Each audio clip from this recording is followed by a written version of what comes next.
예, 안녕하세요, 여러분. 노태우입니다. 오늘은 부정맥 이야기를 좀 해볼까 합니다. 심장질환 중에서 이제 부정맥이라고 하는 그 질환, 아마 여러분들이 많이, 들어오시긴 했을 거예요. 근데 이 부정맥이라는 게 이제 눈에 잘 보이질 않기 때문에 그 실체가 그렇게 썩 잘 잡히지는 않습니다.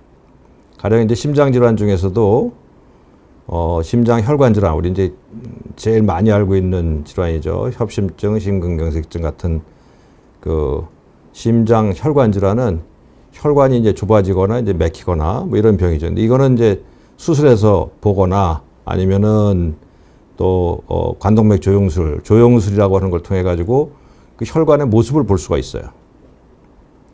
그다음에 심부전이라고 하는 심장병은 심장 근육이 이제 힘이 딸려서 아주 약해지는 병이거든요.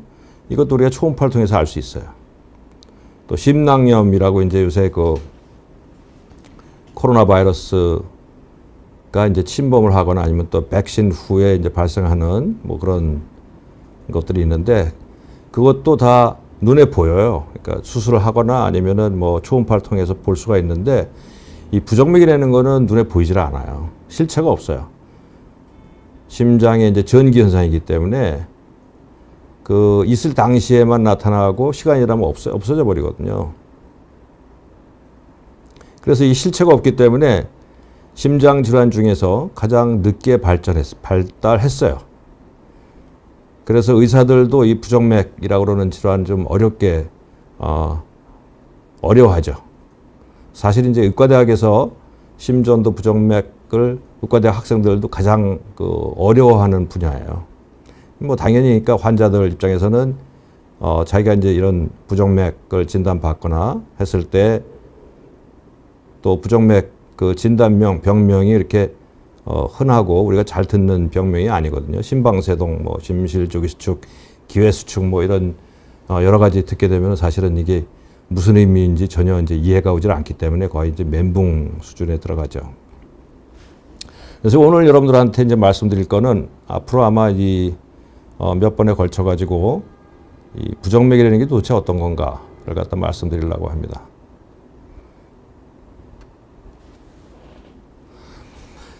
간단하게 저를 소개하면요. 저는 가톨릭의대 졸업했고요. 내과 전문의, 심장내과 전문의, 특히 이제 심장 부정맥을 주로 전공을 했고 이러한 과정을 거쳐 가지고 1987년부터 2019년까지 가톨릭의대 내과학교실 교수로서 일을 했고요. 성바오로 병원, 서울성모병원에서 일을 했습니다. 그 후에 2019년도에는 이제 노태심장 부정맥 클리닉이라는 걸 오픈을 해서 환자분들하고 같이 또 호흡을 맞추고 있습니다. 대내적으로는 학내에서는 이제 가톨릭 중앙의료원이라고 그러는 곳, 또 서울성모병원, 성바오로 병원에서 여러 가지 그 보직을 한 적이 있었고요.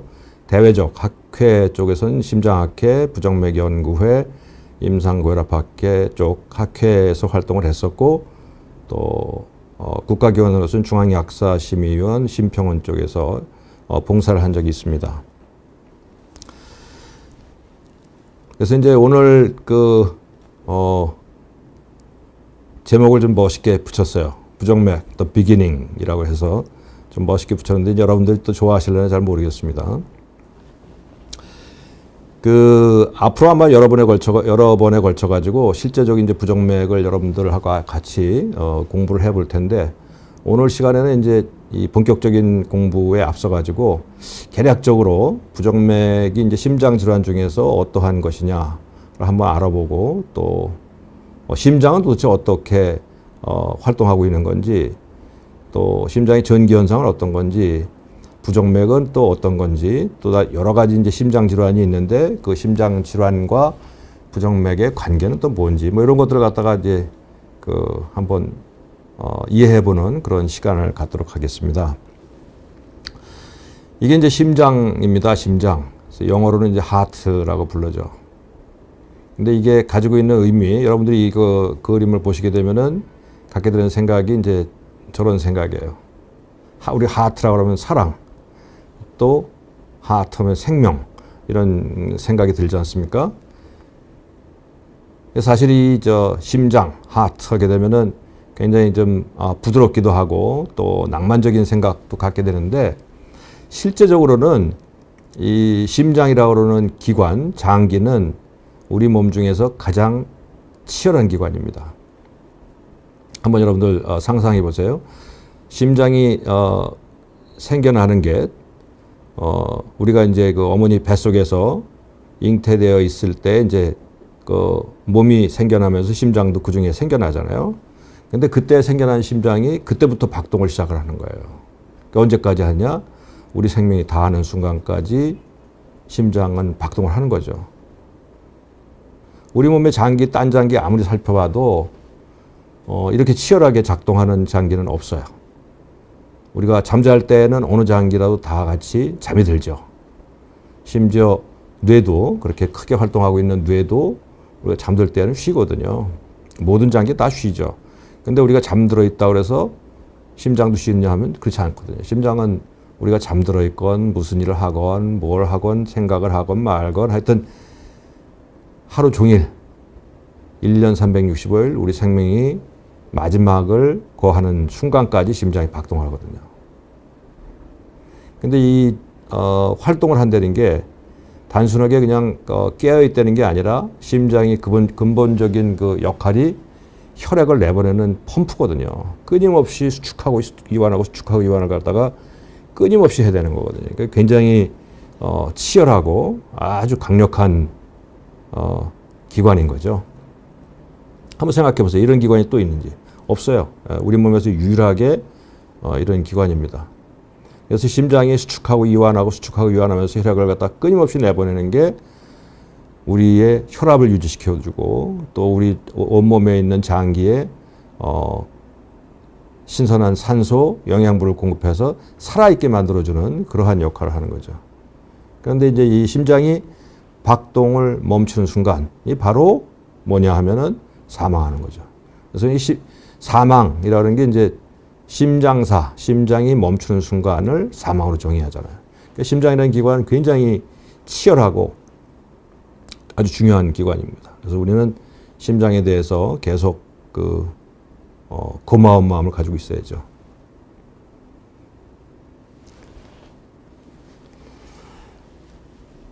와바TV에 장 선생님 인사 주셨네요. 예, 감사합니다.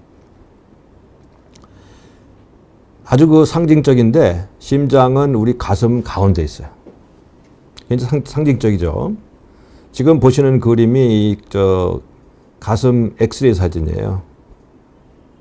가슴 엑스레이라고 그러면은 이제 이 목에서부터 배꼽까지를 찍는 그 방사선을 통해 가지고 심장과 폐 이런 쪽에 이제 그림자를 보게 되는 게 이제 가슴 엑스선 사진이죠. 근데 심장이 이제 어떤 것이냐면 심장의 모양이 바로 여기 보시는 이겁니다. 이게 심장이에요. 여기 이렇게 이쪽이 잘 안 보이나요? 보시게 되면은 여기서부터 여기까지가 심장이죠. 이렇게 이게 심장입니다. 심장에는 보시게 되면은 사실 이제 심장은 이제 그 근육 덩어리예요. 근육 덩어리. 근육 덩어리인데 그 근육을 갖다가 이 둘러싸고 있는 그 얇은 반투명하고 약간 질긴 그러한 심낭이라고 하는 주머니 속에 들어가 있어요. 주머니 속에 들어가 있으면서 양쪽으로 양옆으로는 폐가 막아주고 있고 그 다음에 아래쪽에는 횡격막으로 위치를 잡게 해주고요. 그 다음에 위쪽에는 그 큰 혈관들이에요. 대동맥 혈관, 폐동맥 혈관 이런 게 있고요. 그 다음에 앞쪽에는 흉골하고 그 다음에 늑골이 앞을 가로막아서 심장을 보호해주고 있고 또 등 쪽에는 식도 이렇게 되어 있고요. 아래쪽에 이제 횡격막을 통해 가지고 얹혀 있는 이런 아주 구조를 가지고 있어요. 심장은 몸에서 아주 굉장히 중요한 기관이기 때문에 이러한 그 여러 가지 구조물의 안쪽에 들어가 있어요. 안쪽에 들어가 있으면서 밖에 있는 여러 구조물들이 심장을 보호하는 그러한 역할들을 하고 있는 거죠.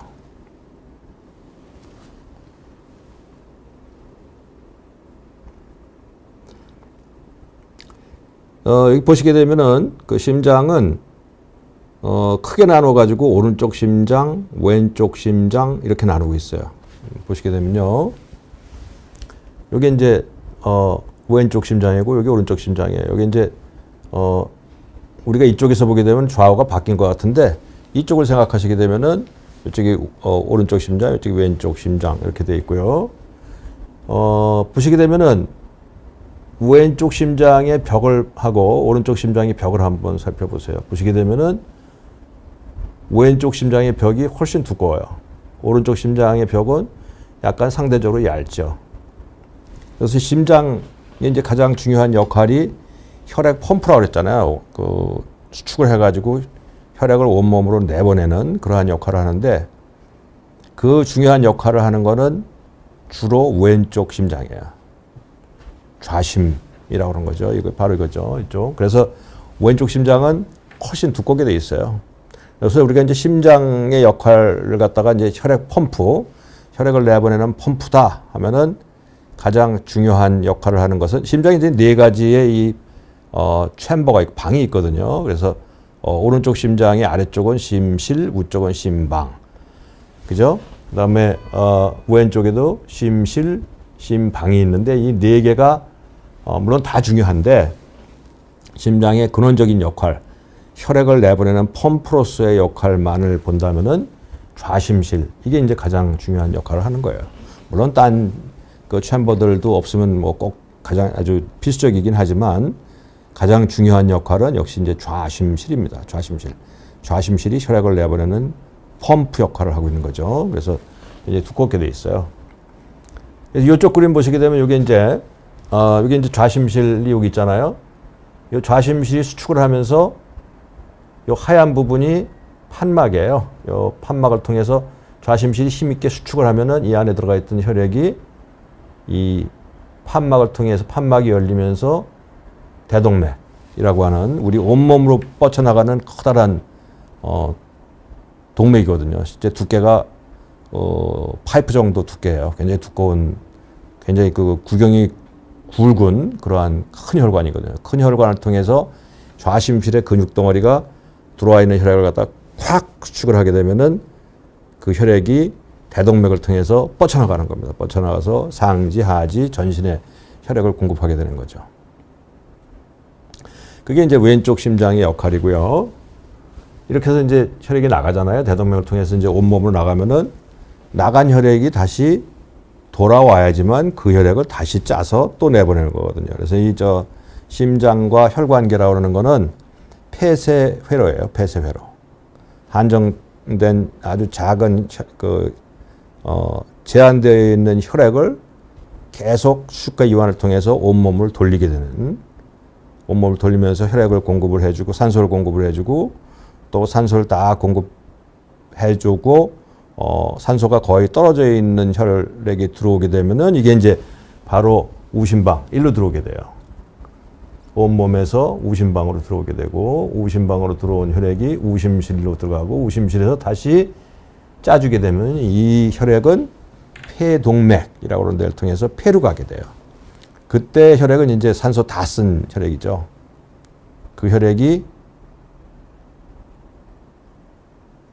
폐로 들어가 가지고 폐에서 이제 그 탄산가스 같은 거 내보내고 그다음에 산소 다시 풍부하게 가지고 들어와서 그 혈액이 다시 좌심방으로 들어오는 겁니다. 좌심방으로 들어오면 여기서 다시 좌심실로 내려가고 그게 또 혈액을 짜서 온몸으로 나가고 이게 이제 계속 순환되는 이러한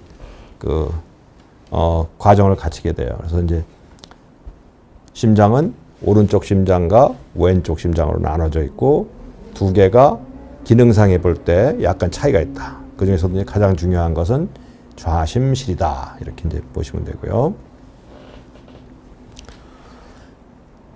심장의 심장 근육이라는 거는 대개 우리가 얼핏 얘기할 때 일반적으로 뭐라고 얘기했냐면은 성인의 주먹보다 좀 크다. 주먹의 한 배 내지 한 배 반 정도, 한 배 반 정도 되는 근육 덩어리다. 이렇게 대개 표현을 해요. 그래서 200 내지 250g 내지 한 300g 정도.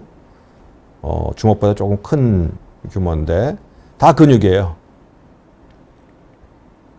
그리고 계속 말씀드린 것처럼 이 역할은 그 근육 덩어리가 안에 들어와 있는 혈액을 짜서 온몸으로 내보내는 그러한 역할을 해요.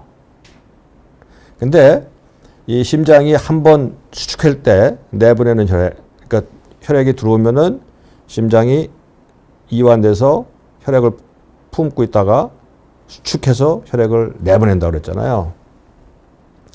근데 한번 그 수축할 때 나가는 혈액의 양이 얼마냐면 50에서 100cc 정도예요.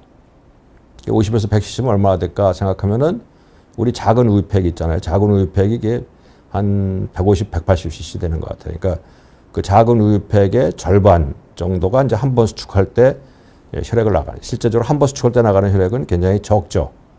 그런데 1분의 심장이 이제 60번 수축을 한단 말이에요.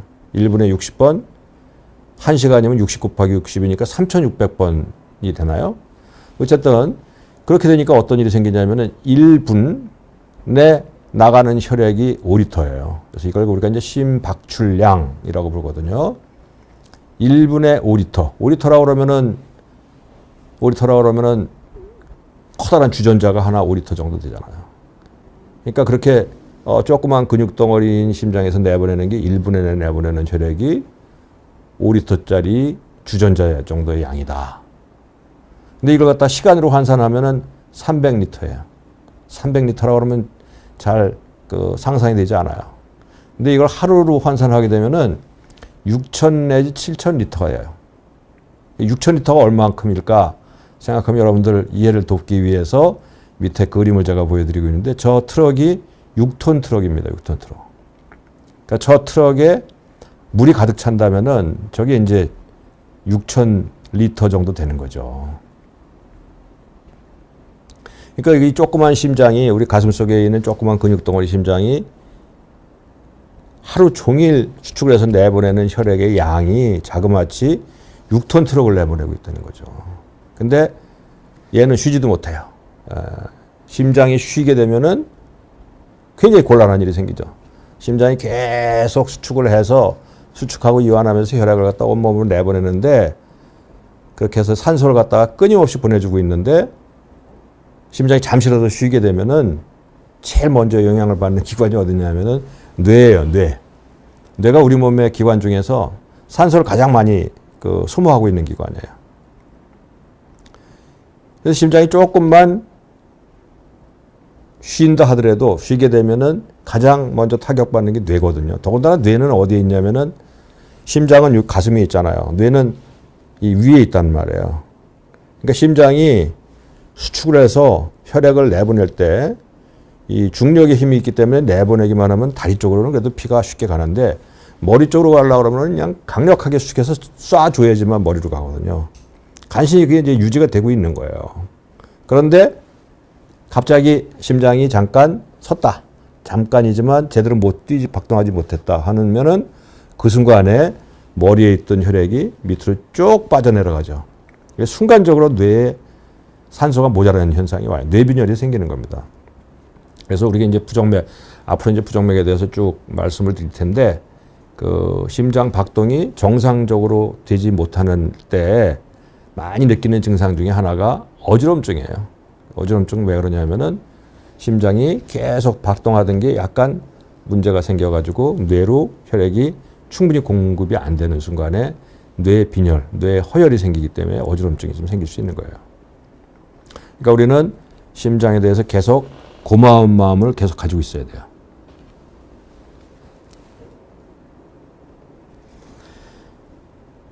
근데 이제 심장이 1분에 60회 박동한다 그랬잖아요. 대개 이제 1초에 한 번 정도 박동합니다. 쿵, 쿵, 쿵, 뭐 이런 식으로 이제 박동을 하게 되죠. 그래서 1시간 박동하면은 60 곱하기 60이니까 3,600회 박동해요. 이걸 하루로 환산하게 되면은 86,000회. 한 달이면 260만 회라고 그러네요. 이게 이렇게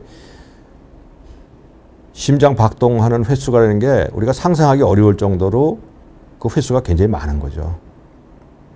그래서 아까도 말씀드렸지만 심장이 박동을 중지하는 순간이 바로 사망이 되는 거죠.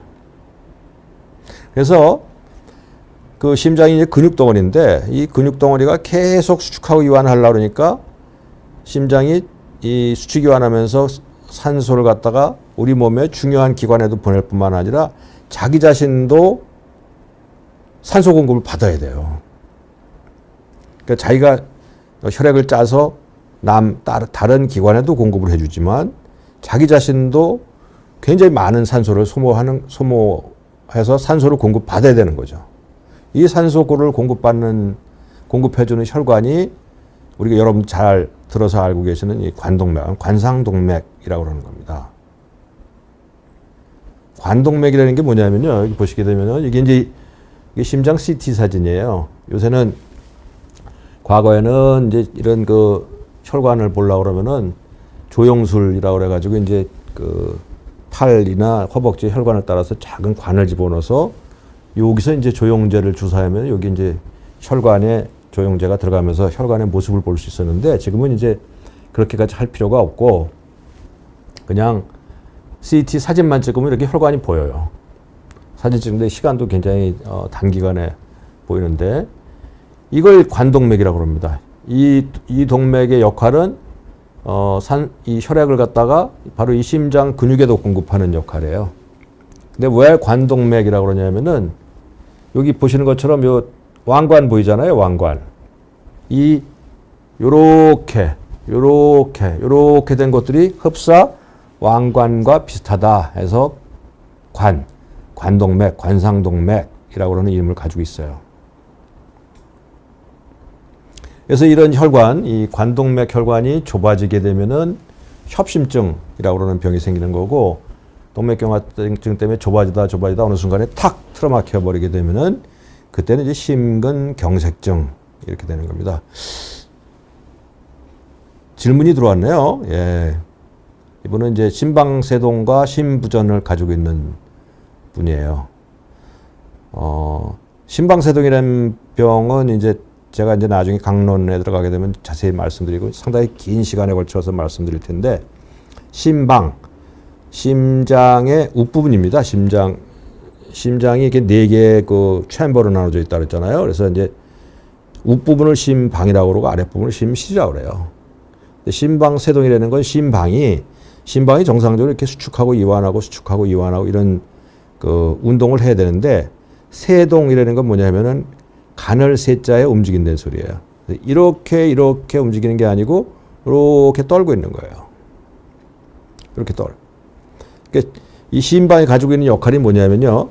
심방이 수축을 해서 안에 들어오는 피를 갖다 아래로 쏴줘요. 그럼 심실이 그 혈액을 받아서 다시 수축해서 온몸으로 나가는 거거든요. 근데 이제 심방세동이 생기면은 이걸 쏴주지 못해요. 쏴주지 못하니까 이 심실 입장에서 볼 때는 혈액이 충분히 들어오지를 못해요. 그리고 심장 박동수가 굉장히 늘어나거든요.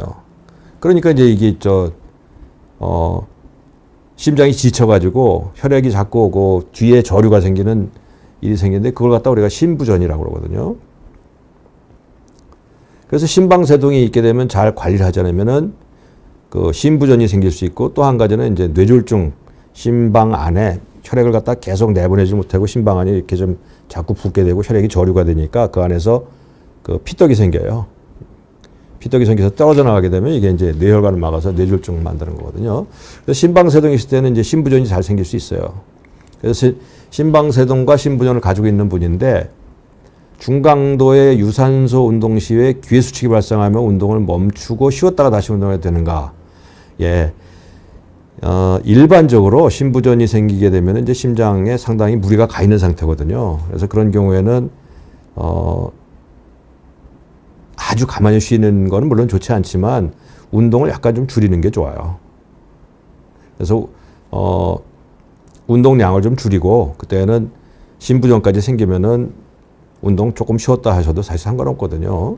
그래서 가능한 한 좀 쉬고 그 다음에 조금 회복이 된 다음에 다시 운동하는 게 더 좋은 겁니다. 그 다음에 또 질문이 하나 지금 관동맥 관련된 얘기가 나오니까 이제 이런 질문이 나왔는데요. 심장검사 후 부정맥과 관상동맥 누출관이라는 진단을 받았습니다. 선천적으로 관상동맥 누출관이 있다는데 이건 문제가 되지 않을까요? 했는데 이 누출관이라는 건 뭐냐면요. 이 관동맥이 이렇게 있잖아요. 이게 이제 우리 관동맥이라고 하는데 이 관동맥이 정맥하고 연결이 돼 있는 거예요. 그래서 혈액이 사실은 이 동맥을 통해서 심장 근육으로만 충분히 가야 되는데 이게 이제 다른 경로가 있으니까 다른 경로를 통해서 근육으로 전달되기 전에 정맥을 통해서 나가버리는 거죠. 근데 이제 일반적으로 이게 이제 만일 이 누추관이 아주 커서 실제 심장 근육으로 피가 잘 못 가고 많은 피가 다 그냥 정맥을 통해서 나가버린다 그러면은 좀 곤란한데 일반적으로는 이 누추관이 있어도 이렇게 큰 경우는 많지 않아요. 그래서 거의 대부분 문제가 생기지는 않습니다. 그래서 그건 그리 크게 걱정 안 하셔도 될 것 같고요. 자, 다시 또 돌아가 보겠습니다.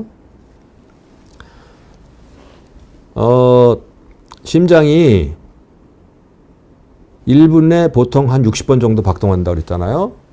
대개 이제 60번, 1초에 한 번 정도 생각하는 게 이제 일반적이에요. 우리가 심장이 쿵, 쿵, 쿵, 이게 이제 일반적입니다. 평시죠, 평시. 근데 이제 우리 심장이라는 거는 어떠한 특징이 있냐면은 심장이 빨리 뛰어야 될 일이 있을 때는 빨리 뛰어요. 또 심장이 천천히 뛰어야 될 필요가 있을 때는 천천히 뛰어요. 이게 정상인 거예요. 빨리 뛰어야 될 일이 언제냐면은 뛸 때. 뛰어야 되면 온몸에 혈액을 많이 가야 되잖아요. 많이 가려면 심장이 빨리 뛰어서 혈액을 충분히 공급해야 되기 때문에 우리가 빨리 뛰는 순간부터 심장 박동이 쫙 올라가요. 정상입니다. 반면에 빨리 뛸 필요가 없을 때, 가령 우리가 잠이 들었거나 아니면 명상을 하고 있거나 뭐 이런 경우에는 심장 박동이 빨리 뛰게 되면 어떨까요? 잠도 못 자죠. 잠자려고 좀 누웠는데 심장이 쿵쾅쿵쾅 되면 그 잠 제대로 올 리가 없죠. 근데 이거를 우리가 알아서 이제부터 잘라고 그러니까 심장이 좀 천천히 뛰어다오 뭐 이렇게 할 필요가 없는 거예요. 알아서 우리의 심장은 참 정밀하고 정교하고 너무나 잘 만들어진 심장이기 때문에 우리가 운동을 할 상황이 되었다라고 하면 벌써 그때부터 심장이 박동이 올라가기 시작을 하는 거고. 잘라고 이렇게 누워있게 되면 심장 박동이 천천히 늦어져요. 잠들게 되면 더 충분히 늦어진 상태이고. 근데 이제 우리 몸의 생리적인 필요성에 의해서만 심장 박동이 올라가고 내려가면 참 좋은데 꼭 그렇지는 않아요. 어떤 경우가 있냐면은 우리가 이제 잘라고 편안하게 누워서 있게 되면 이제 심장 박동이 천천히 떨어지거든요. 그래서 이제 잠도 잘 오고 이제 편안한 상태가 되는데 그때 갑자기 전화벨 소리가 쾅 들렸다, 따르릉 하고 들렸다 그러면 그냥 깜짝 놀라잖아요. 깜짝 놀라면 그냥 그 순간부터 그냥 심장 박동이 확 올라가 버린단 말이에요. 그러니까 심장 박동이 빨라지고 늦어지는 게 우리 몸의 신체적인 것뿐만이 아니고 정신 상태, 놀라거나 긴장하거나 그럴 때도 심장 박동이 올라가요. 근데 심장 박동이 올라가 있는 거는 사실은 필요성이 있을 때 우리가 빨리 뛰어야 되거나 뭐 그런 신체적인 필요성이 있을 때 빨리 뛰는 건 참 좋은 일인데 그렇지 않을 때 빨리 뛰는 거는 심장이 쓸데없는 부담을 주기 때문에 그건 별로 좋지 않거든요. 그래서 그런 경우에는 그건 이제 우리가 이제 어떻게 얘기하냐면 교감신경, 부교감신경이라고 하는 거 아마 다 들어보셨을 거예요.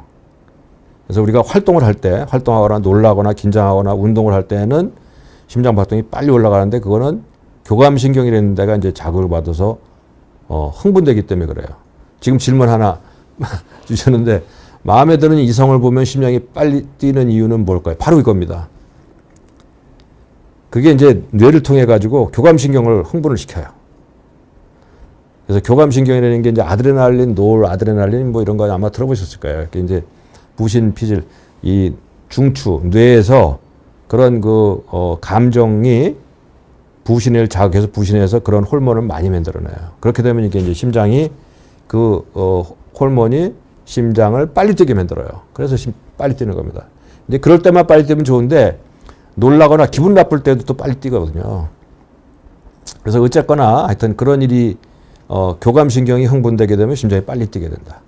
교감신경이 흥분되는 거는 빨리 뛰어야 될 일이 있을 때만 뛰어야 되는 게 좋아요. 그런 일도 없는데 계속 빨리 뛰게 되면 이건 이제 심장이 자꾸 지치게 되는 거거든요. 그래서 이건 별로 좋지 않습니다. 그래서 긴장을 잘하고 스트레스 많이 받고 그런 분들은 우리 몸이 구태여 심장이 빨리 뛸 필요가 없는데도 심장 박동수가 굉장히 올라가 있거든요. 이건 교감신경이 부적절하게 올라가 있는 상태. 이거는 건강에 좋지 않아요. 그래서 이런 경우에는 쉽게 하는 방법은 우리가 이제 눈을 감고 명상을 하거나 아니면은 깊은 숨을 들이쉬고 내쉬고 들이쉬고 내쉬고 하게 되면은 그때 교감신경이 약간 깔아앉으면서 이제 부교감신경이 올라가요. 그렇게 되면은 심장 박동수를 좀 늦출 수 있어요. 또 질문이 들숨을 할 때 바이탈이 빨라지고 날숨을 할 때 바이탈, 이거는 정상인 거예요. 그러니까 지금 바이탈이라고 말씀하셨는데 사람이 들이쉬고 내쉬고 들이쉬고 내쉬고 할 때마다 교감신경과 부교감신경이 교감신경하고 부교감신경이 상당히 밸런스를 맞추고 있는데 들이마시면서부터 교감신경이 올라갔다가 내쉴 때 부교감신경이 올라가요. 그럼 부교감신경이 올라가게 되면 맥박이 늦어 있고 교감신경이 올라가게 되면 맥박이 약간 빨라지고 이게 서서히 왔다 갔다 하는 상황이거든요. 근데 이거는 심장이 정상적이고 건강할 때 생기는 일이에요. 만약 우리가 심부전이 있게 되면은 심부전이라는 건 이제 심장이 추측력이 떨어져가지고 심장이 지쳐 있는 상태거든요. 그러니까 심장이 제대로 기능을 못하니까 심장을 갖다가 강력하게 뛰게 만들어주기 위해서 교감신경이 계속 올라가 있어요. 그 심장이 지쳐서 그 워낙은 심장이 이제 평온한 상태에 있다가 교감신경이 확 올라가면 심장이 빨리빨리 뛰면서 힘있게 뛰고 그렇지 않을 땐 또 좀 쉬고 이래야 되는 게 정상인데 심부전이 생기게 되면 심장이 기능이 좀 떨어져 있으니까 자꾸 채찍질을 하는 거죠. 교감신경을 통해 가지고. 그래서 심장박동수가 계속 올라가 있어요. 그리고 이렇게 들숨 날숨에 따라 가지고 심장박동이 올라가고 내려가고 하는 현상이 줄어들게 돼요. 이건 이 심장병이 상당히 심부전이 상당히 진행되어 있을 때 나타나는 소견이에요. 질문이 많이 들어오네요. 혈압은 정상인데 최근 맥박이 100에서 110 사이로 유지된다. 빈맥의 원인은 이제 앞으로 강의를 하면서 이제 굉장히 많이 있을 거예요. 근데 이제 간략하게 말씀드리면은 혈압은 정상이라도 맥박이 100에서 110으로 올라가 있다. 만일 이게 쉬는 상태에서도 내가 흥분하거나 긴장하거나 아니면 운동하고 들어왔을 때 상태도 아닌데 그냥 가만히 앉아있고 편안한 상태인데도 불구하고 맥박이 100에서 110이다 그러면 높은 거예요. 이건 틀림없이 높은 거예요. 그리고 이렇게 맥박이 그냥 올라가 있는 거는 병적인 빈맥이 있거나 아니면 병적 빈맥 아니고 정상적인 상태에서도 교감신경이 상당히 올라가 있는 겁니다. 저런 원인 많이 있어요. 빈혈이 있어도 그럴 수 있고요. 혈압이 너무 떨어져서 혈압은 정상이라고 그랬죠. 갑상선 기능이 올라가 있을 때도 그렇죠. 이런 여러 가지 원인이 있을 수 있어요. 그래서 이거는 추후에 이런 시간이 있기 때문에 아마 자세히 말씀드릴 거예요. 또 한 분 질문인데 50대의 중반 여성이신데 심박수가 55쯤 되는데 괜찮은지요? 몇 년 전에 65회 나왔다 그러는데 심장 박동이라는 건요. 계속 변해요. 계속 말씀드렸잖아요. 내가 조금만 긴장 상태에 있게 되면은 교감신경이 좀 올라가면서 심장 박동수가 좀 올라가 있어요. 그러다가 또 마음이 좀 편안하고 느긋한 상태가 되면 떨어져요. 근데 자기가 이제 본인이 심박수를 어느 시간에 체크했는가가 중요하거든요. 근데 그 체크하는 시간이라는 게 수시로 다르고 또 체크하는 시간대마다 나의 감정 상태라든지 내가 운동을 하고 들어왔는지 아니면 자고 깬 건지 이거에 따라 가지고 심장 박동이 계속 움직이는 거거든요. 그래서 우리가 일반적으로 그냥 평온한 상태, 가만히 있는 상태에서 심박수를 얘기한다 그러면은 그저 50에서 100회 정도는 계속 왔다 갔다 해요. 그래서 저걸 가지고 뭐 이상이라고 얘기할 수는 없습니다. 예, 또 넘어갈까요? 예. 얘기 지금 어디까지 갔냐면은 이제 심장 박동이 하루에 60회 박동한다고 그랬잖아요. 근데 이 심장 박동을 갖다가 우리가 심장에다 대고서는 야, 심장 박동 좀 빨리 해라. 아니면 심장 박동 좀 늦게 해라. 이런 얘기 하지 않잖아요. 그런 얘기를 한다고 심장이 듣지도 않겠지만 심장은 자기가 알아서 내가 빨리 뛰어야 될 상황이다 하면 자기가 빨리 뛰어요. 그리고 내가 잠들어서 좀 편안한 상황이라면 내가 굳이 말을 안 해도 심장이 알아서 천천히 뛰거든요. 심장 박동이라는 거는 저절로 빨리도 뛰고 늦게도 뛰고 하는 걸 갖다가 스스로 알아서 해요. 참 신기하죠. 근데 이게 어떻게 해서 그런가 하면은 심장 안에 심장이 뛴다는 거는 그냥 심장이 우리가 뛰어라 한다고 뛰는 게 아니고 뛰지 말아라 한다고 안 뛰는 게 아니고 심장이 수축하고 이완하고 수축하고 이완하는 게 뛰는 때는 심장 안에 뛰게 만들어내는 기관이 있어요. 그러니까 심장이 뛸 때는 그 전기가 흘러가서 뛰는 거거든요. 심장이 그냥 뛰는 게 아니고 아주 약하지만 전기가 가요. 전기가 1분에 50번 가면 심장이 50번 뛰는 거고 전기가 100번 가면은 심장이 100번 뛰어요. 그래서 50번, 100번 할 때 교감신경 자극을 받으면은 박동수가 올라가고 부교감신경 자극을 받으면 심장 박동수가 내려가고 이런 아주 예민하면서 우리 몸 상태를 갖다 잘 대변하고 있는 게 이제 심장 박동인데 이러한 심장 박동을 할 때는 심장에 전기 현상이 있어야지만 가능하고 심장의 전기를 만들어내는 곳이 있어요, 우리 몸에. 그러니까 바로 심장 발전소, 심장에 전기를 공급하는 미니 발전소가 있어요. 여기 그래서 심장 안에 발전소도 있고 전기줄도 있어요. 동결절이라고 제가 빨갛게 표시해 놨잖아요. 저게 이제 요 조그만 심장이지만 심장 안에서 전기를 만들어내는 곳이에요.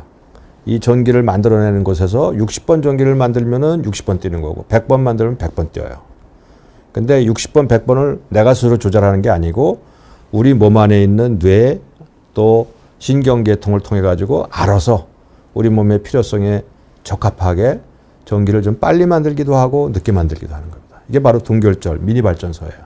그래서 전기를 만들어내면 그 전기가 아래쪽을 통해서 쭉 내려가서 심장이 수축하게 되는 거예요. 참 신기하죠?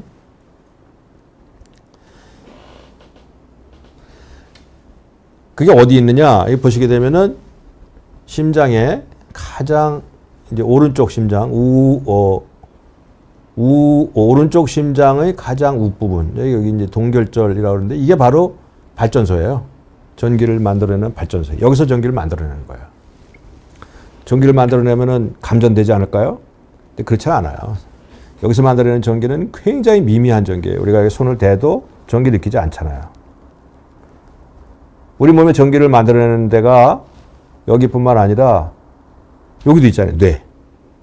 뇌에서 나오는 전기는 우리가 그걸 기록하는 걸 뇌파라고 하고 심장에서 나오는 전기를 기록하는 거는 심전도라고 하고 신경, 근육 이런 데서 다 아주 조그만 전기를 만들어내서 소우주죠. 그러니까 우리 몸이 그 전기를 통해서 자기들끼리 신호를 보내서 야 심장 좀 빨리 뛰어야 될 필요가 있다. 그러면 좀 빨리 뛰게 만들기도 하고 늦게 뛰기도 하고 또 위장의 운동을 갖다가 빨리 하게 하기도 하고 좀 늦게 하기도 하고 뇌에서 뇌파가 나와가지고 이런 그 신경계를 통해 가지고 우리 몸의 오장육부를 자극하기도 하고 뭐 이런 식의 되는 게 있는데 바로 여기서 전기를 만들어내는 거예요. 동결절에서 여기서 만들어낸 전기가 쭉 퍼져나가지고 이 노란 표시가 되어 있는 게 바로 전선이에요. 전선. 심실로 내려가는 전선이에요. 노란 전선을 타고 전기가 내려가서 심실에 전기가 뿌려지게 되면 얘가 이제 확 수축하는 이러한 현상이 되는 겁니다. 질문 또 있네요. 심장이 뛰는 게 꿀렁꿀렁거리는 느낌이 하루에 한두 번씩인데 이제는 하루 종일 그렇다고 그러나요? 요거 이제 굉장히 많은 병이에요. 대개 이제 꿀렁꿀렁거리는 건 이제 조기수축 원념이 기회수축이라고 그러는 병인데 요것도 이제 앞으로 지금 여러분들 가지고 굉장히 궁금증이 많으실 텐데 저런 그 꿀렁꿀렁거리는 병이 이제 기회수축 아니면 조기수축이라는 병인데 아마 저것만 가지고도 1시간 동안 얘기거리가 되기 때문에 나중에 이제 충분하게 말씀드릴게요. 예.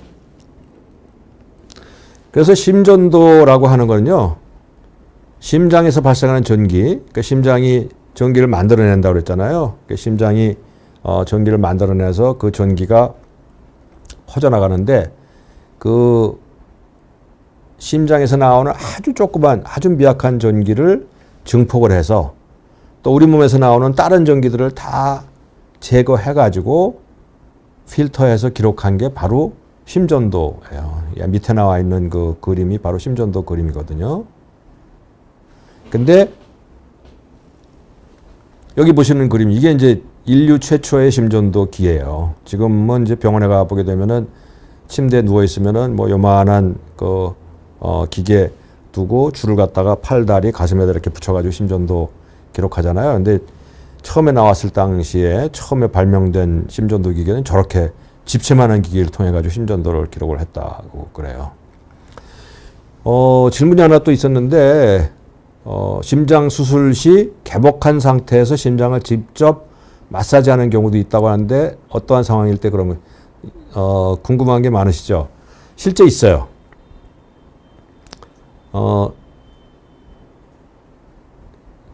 이제 심장 마비가 오게 되면 일반적으로는 이제 심장 개복이 아니라 개흉이죠. 이제 심장 수술할 때 가슴을 열고 심장을 육안으로 보잖아요. 육안으로 봐가지고 심장이 뛰지 않으면은 거기다 이제 전기 패드를 대가지고 전기 샥을 줘가지고 심장을 뛰게 만드는데 어떨 때 그게 잘 안 들을 때가 있어요. 그러면 이제 심장이 서 있는 상태니까 그때는 심장을 갖다 손으로 마사지를 해줍니다. 그러니까 우리가 심폐소생술 할 때 그 희생자의 가슴을 압박을 하잖아요. 이렇게 손으로 압박을 해가지고서는 그 압력을 통해서 심장을 압박을 시켜서 혈액을 내보내는데 가슴이 이제 열려져 있는 상태에는 굳이 그렇게 할 필요가 없죠. 심장이 직접 노출돼 있으니까 손으로 쥐어 짜가지고 혈액을 내보내는 그런 게 하는 수도 있어요. 굉장히 극단적인 예죠. 뭐. 예. 다음에 이제 지금 보시는 게 이제 심전도인데 이런 심전도는 무슨 의미가 있냐면은 여기 보시게 되면요. 여기 이제 똑같은 그림이 이렇게 되풀이되고 있잖아요. 요게 한 번 나올 때마다 심장이 한 번씩 수축하고 수축, 이완이에요. 근데 여기 조그만 앞에 있는 파형이 심장의 윗부분이 수축할 때 이런 게 나오고 심실이 수축할 때 이 파형이 나오고 요게 이제 되풀이되는 겁니다, 이게.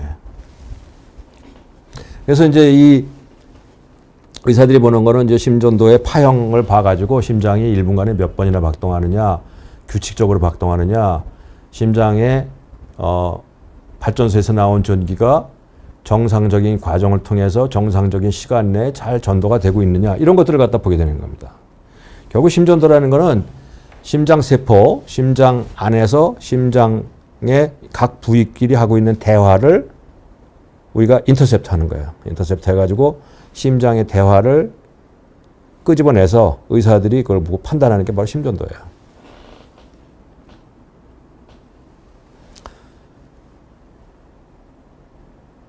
이제 진료실에서 이제 저는 이제 주로 심장이 나쁘신 분 또 부정맥 있는 분들을 진찰을 하는데 진찰하고서 이제 검사한 다음에 환자분은 지금 이러이러한 부정맥이 있네요 하고 이제 말씀드리면은 딱 하시는 말씀이 그럼 심장은 괜찮아요? 이렇게 물어봐요. 그러니까 이 심장과 부정맥이 다른 걸로 생각을 하는 거예요. 이게 헷갈리는 사람도 굉장히 많아요.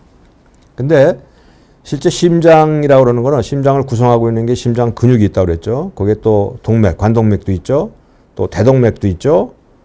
또 심장 판막도 있죠.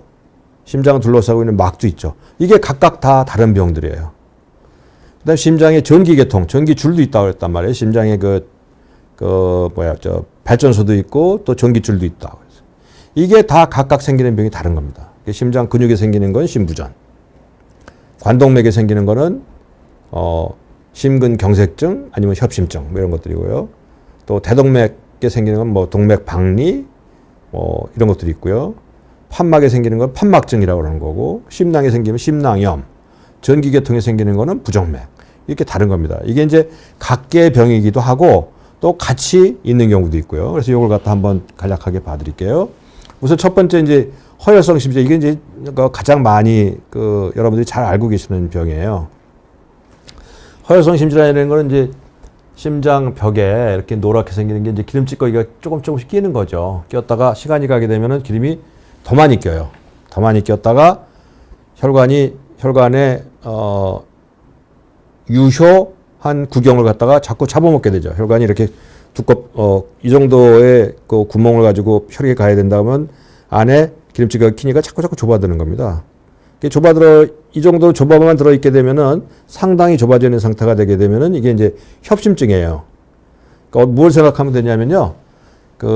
우리 집에 있는 수도 파이프가 녹이 슬어가지고 구경이 좁아졌다 하면은 물을 틀게 되면은 물이 쫄쫄 나오잖아요. 쫄쫄 나오는 걸로 세수는 할 수 있죠. 이도 닦을 수 있어요.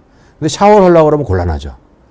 그래서 이게 혈관이 좁아져 있게 되면은 우리가 평상시 운동을 하지 않고 그냥 평상시에 활동할 때는 괜찮은데 샤워를 할 만큼 물을 많이 써야 될 때, 아니면 우리가 운동하느라고 혈액이 많이 공급돼야 될 때는 제한이 생기는 거죠. 이제 이때 문제가 생기는 겁니다. 이때. 이게 바로 협심증인 거예요. 그러다가 이게 더 심해져서 혈전이 생기면서 혈관이 막혀버렸다 하게 되면 그때부터는 심근경색증이 되는 겁니다. 막히는 순간에 이 밑에 부분에는 피를 공급받지 못하기 때문에 심장 근육이 괴사가 생겨요. 괴사가 생기기 때문에 아주 위험한 부정맥이 생기는 거죠. 이제 심장마비성 부정맥, 심실세동이라고 그래가지고 심장마비 부정맥이에요. 심장마비 부정맥. 이런 게 생길 수도 있고, 또 피가 못 가는 근육의 부분이 어느 부분인가에 따라 가지고 심장의 전기줄이 흘러가는 부분이 거기에 침범이 돼 있다 그러면 전기줄이 끊어져 버리죠. 그래서 심장이 늦게 뛰기도 하고 여러 가지가 이제 생길 수 있는 거예요. 그래서 이런 허혈성 심질환이 생기게 되면 이걸로 인해 가지고 부정맥이 생길 수 있어요. 그 다음에 심장 판막 질환이라고 그러는 거는 심장에는 네 개의 챔버가 있다고 그러고 네 개의 챔버마다 판막이라는 게 막고 있어요. 그래서 피가 한 방향으로 갈 수 있도록 열렸다 닫혔다 열렸다 닫혔다 합니다. 그런데 이 판막에 문제가 생기게 되면은 어떤 경우는 잘 열리질 않아요. 조금밖에 안 열려요. 조금밖에 안 열리게 되면 어떤 일이냐면 여기 자꾸 피가 몰리게 되죠. 쭉쭉 내려가야 되는데 못 내려가니까 여기가 피가 계속 쌓이게 돼요. 그러면서 이쪽 부분은 커지게 되죠. 그래서 생기는 게 이제 판막증. 이제 승모판 협착증이라고 그래가지고 왼쪽 심장에 있는 바로 이 부분이에요. 여기 이제 이 판막에 이상이 생기게 되면 피가 이쪽으로 쭉쭉 원활하게 내려가지 못하니까 좌심방이 자꾸 커져요. 이게 커져요. 이게 심방이 커지게 되면은 심장은 커지게 되는 게 좋지를 않아요. 적절하게 아주 날렵하고 받은 대로 두껍지 않고 아주 적절한 상태의 탄력성을 가지고 있는 게 중요하지 커지는 건 굉장히 불리해요. 이렇게 되면 이제 좌심방이 자꾸 커지게 되고 좌심방이 커지게 되면은 심방세동이라는 부정맥이 생기고 또 거기에 혈전이 생겨서 떨어지게 되면 중풍을 만들 수도 있고 이런 게 생길 수 있어요. 그래서 판막증이 있게 되면은 그 판막의 이상 때문에 심장의 다른 부분에 자꾸 손상이 가서 그걸로 인해서 부정맥이 생길 수 있어요. 그래서 판막 질환이 있으면 또 부정맥이 올 수 있어요. 아까 말씀드린 대로 관동맥 질환이 있으면 부정맥이 생길 수 있고 판막 질환이 있으면 또 부정맥이 생길 수 있어요. 그 다음에 이제 심부전, 비후성 심근증이라고 그러는 병인데요. 심부전이라는 거는 여러분들 쉽게 짐작하시다시피 심장의 근육이 힘을 자꾸 잃어버리는 거예요. 힘이 빠지는 질환이에요. 심장이 아주 적절한 상태에서 근육이 잘 유지되면서 수축하고 이완하고 하면서 꼴을 갖추고 있어야 되는데 자꾸 이렇게 힘이 빠지면서 얇아져요. 얇아지니까 힘도 빠져지고 커지죠. 자꾸 늘어나요. 그러다 이게 어느 한계를 더 넘어가게 되면 이제 숨이 차는 심부전 굉장히 심한 상태가 되면서 이걸 견디다 못하게 되면 여기서 이제 위험한 부정, 심장마비성 부정맥, 심실세동이라고 하는 심장마비성 부정맥이 생겨서 생명을 잃기까지 되는 그런 게 생기고요. 그 다음에 또 정반대, 이건 보시게 되면은 이거에 비해서 근육이 굉장히 두꺼워져 있잖아요. 이건 비후성 심근증이라고 그러는 병이에요. 이게 뭐냐면은 우리가 이제 운동을 많이 하면은 여기 근육이 많이 생기잖아요. 그래서 이게 근육이 비후해졌다. 상당히 긍정적으로 좋게 생각하는 것인데 심장은 그렇지 않아요. 심장은 두꺼워지는 게 불리해요. 왜냐하면은 평생 동안 끊임없이 수직이완 운동을 해야 되기 때문에 두꺼우게 되면 굉장히 부담을 느끼는 거예요. 근데 혈압이 조절 안 되게 되면 심장이 일을 더 강력하게 많이 해야 되기 때문에 심장이 조금 두꺼워져요. 근데 여기서 얘기하고 있는 이 비후성 심근증이라는 병은 운동을 많이 해서 생기는 게 아니고 태어날 때부터 가지고 있는 거예요, 이거요. 태어날 때부터 심장 근육이 두껍게 태어난 거예요. 근데 이게 두껍게 태어나면 뭐가 나쁘냐? 두껍게 태어나면요, 심장이 수축은 잘해요. 근데 심장이라는 거는 수축하고 이완해야 되거든요. 근데 이완이 잘 안 되는 거예요, 이완이. 이게 이제 문제 생길 수 있어요. 그러면서 이 두꺼운 근육에서 정기적으로 문제가 생겨서 아주 또 위험한 부정맥이 생길 수 있어요. 운동선수들이 아주 튼튼한 운동선수들이 운동장에서 갑자기 불행한 일 생기는 병 중에 하나가 또 이게 있어요. 이제 시간이 거의 돼가지고요. 또 간략하게 말씀드릴게요. 그 다음에 심낭염, 심막염이라는 게 있어요. 심장을 둘러싸고 있는 것을 갖다가 저런 반투명 그 막이 보이잖아요. 저게 심낭하고 심막이라고 하는 거예요. 저게 이제 염증이 생기면 우리 그 지금 요새 이제 유행되는 그 코로나 바이러스로 인한 그 코비드도 그렇고 또 백신도 그렇고 이런 그 심낭염도 또 생길 수가 있거든요. 저기 염증이 생기게 되면은 워낙 그 심장하고 저 심낭하고 사이에는 액체가 약간 들어가 있어요. 그래서 그 수축할 때 걸리지 않도록 매끌매끌하게 되어 있는데 저게 염증이 생기게 되면 물이 더 많이 차요. 물이 많이 차면서 거칠어져요. 거칠어지게 되면 심장벽을 자꾸 자극을 하니까 그것 때문에 심장벽이 자극을 받아서 심방세동이 생기기도 하고 여러 가지 부정맥이 생길 수도 있어요. 그래서 제가 말씀드리는 거는 여러 가지 심장병이 부정맥이라는 거는 여러 가지 심장병 중에 하나이긴 하지만 이 부정맥이 독립으로 되어 있는 경우도 있지만 실제적으로 더 많은 경우는 여러 가지 심장병과 같이 오는 수가 훨씬 더 많다 하는 걸 갖다 말씀을 드리는 겁니다. 그래서 결론적으로 말씀을 드리면은 심장 질환이 있으면 부정맥이 잘 생길 수 있다. 또 정반대로 부정맥이 있으면 심장 질환이 생길 수도 있어요. 그러니까 심방세동이 있거나 뭐 이런저런 이유 때문에 심장이 너무 빨리 뛰게 되면 심장이 지쳐가지고 또 심부전 같은 질환을 생기게 할 수도 있어요. 사실 오늘 이제 첫 시간이기 때문에 여러 가지 질문을 주신 분들도 있는데 요거는 이제 다음에 정리를 해서 또 제가 말씀을 드릴 거고요. 오늘은 이제 부정맥이 어떤 것인가 개발적인 그 총론을 갖다 여러분들한테 소개해 드리는 시간을 가졌습니다. 여러분 마지막까지 잘 들어주셔서 감사하고 또 질문해 주시고 참여해 주셔서 여러분께 감사드립니다. 다음에 뵙겠습니다. 노태우입니다.